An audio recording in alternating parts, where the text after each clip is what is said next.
Je vous remercie. Merci, monsieur le député. Pour les Républicains, Annie Genevard. Merci, Madame la Présidente. Ce sujet n'est pas une surprise, mes chers collègues. C'est l'obsession de la France insoumise à l'origine de cette mission, qui considère que chaque euro dépensé pour l'école privée est soustrait à l'école publique, au mépris de sa contribution au service public de l'éducation, puisqu'elle scolarise 2 millions d'élèves et pour un coût moindre que dans le public. J'ai été très choquée par ce rapport, je vous le dis, dans la forme d'abord. Les mots choisis pour évoquer la gestion des établissements privés sont extrêmement lourds de sens et trahissent le biais idéologique. Je cite « système hors de contrôle, possible caisse noire, dérive, détournement ». Sur le fond, maintenant, l'insuffisance du contrôle est pointée. Mais qui doit faire le contrôle si ce n'est l'État? C'est donc l'État qui est responsable de cette défaillance, car le contrôle est en effet nécessaire.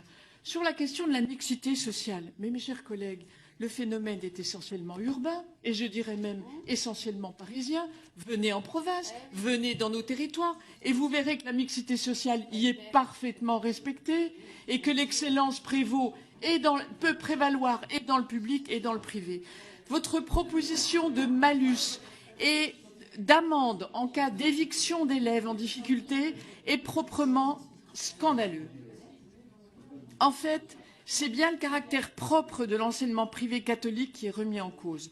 D'ailleurs, la comparaison que vous faites entre les lycées Averroès et Stanislas est éclairante, là aussi, de partialité. Vous voudriez, en somme, que le public, que le privé soit exactement comme le public. Mais c'est méconnaître ce qui motive le choix des parents de choisir l'un ou l'autre mode d'enseignement.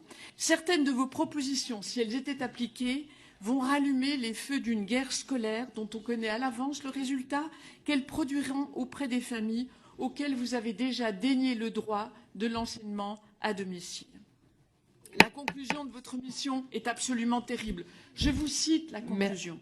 Il est possible de conclure que les établissements privés contribuent à l'aggravation des inégalités scolaires en captant les meilleurs élèves sans pour autant être eux-mêmes la cause de meilleurs résultats par une pédagogie plus efficace. C'est scandaleux de mauvaise foi et de partialité. Nous voterons contre. Merci, Madame